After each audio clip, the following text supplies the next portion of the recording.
But first, terror comes to Australia with last Sunday's horrific terrorist attack at Bondi Beach, the worst terrorist attack on Australian soil, claiming 15 lives, tearing great rifts into the fabric of Australian society, and putting Australian Prime Minister Anthony Albanese very much on the spot.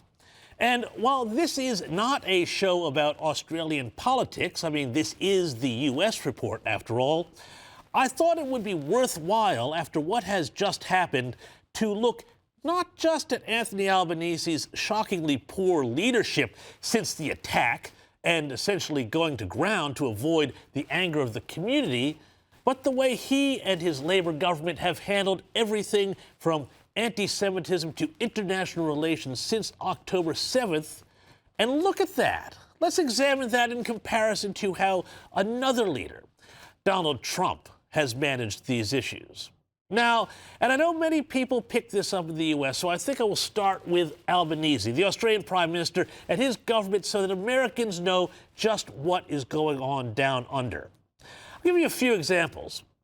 Back in October 2023, when Hamas terrorists busted through the security fence separating Israel from Gaza and went on that rampage of rape and murder and arson and kidnapping, Anthony Albanese, well, he was up in the deserts of the Northern Territory, campaigning for his Aboriginal Voice to Parliament referendum. As the news came in from overseas, Albanese stayed in the desert.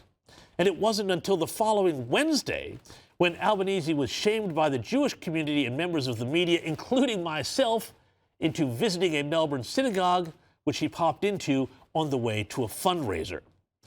Meanwhile, at the same time, his Foreign Minister Penny Wong urged Israel to exercise restraint. Compare this to Donald Trump. Well, he was not president at all at the time. He wasn't even the Republican nominee when the October 7th attacks happened. But still, he didn't miss. He issued a blistering statement that said, among other things, that Israel, quote, has every right to defend itself with overwhelming force. And once in office, Trump did everything he could to help Israel and combat anti-Semitism at home in the U.S. When keffiyeh-clad idiots occupied campuses and vandalized buildings and threatened Jewish students at American universities, Trump threatened to cut off the school's funding if they didn't deal with the problem. By contrast, Albanese's Labour government stood by universities in Australia as they were forced to set up safe rooms to hide Jewish students. In 21st century Australia, not 1939 Berlin. Meanwhile, when it comes to foreign policy, the two administrations, the two governments could not be more different. Let's compare Albanese and Trump when it comes to Israel and Palestine. Here's what Anthony Albanese did. Australia will recognise the state of Palestine. Australia will recognise the right of the Palestinian people to a state of their own, predicated on the commitments Australia has received from the Palestinian Authority. That's right. Albanese made the decision to recognize Palestine. In an interview with my Sky News colleague Shari Markson that went to air Friday morning, Israeli Prime Minister Benjamin Netanyahu called out the predictably dangerous consequences. Do you think Australia, the Albanese government's premature recognition of a Palestinian state, its anti-Israel rhetoric, often criticising Israel more than Hamas, also, as you just said, refusal to act on hate chants, did all of this fuel the anti-Semitism that we've seen and indirectly lead to the attack in Bondi? Look, I think that after October 7th, governments that recognized and called for a Palestinian state basically rewarded Hamas and rewarded the savage murder of Jews. That's how it was interpreted in the the radical Islamic quarters. The message that was heard by this action was, kill Jews, you'll get rewarded. And as for Trump, well, he went the other way and decided to bring peace and get the hostages home. And after so many years of unceasing war and endless danger, today the skies are calm, the guns are silent, the sirens are still, and the sun rises on a holy land that is finally at peace, a land and a region that will live, God willing, in peace for all eternity. And who can ever forget that remarkable trip that Donald Trump made to address the Knesset in Israel? By the way, remember Penny Wong, who I mentioned before?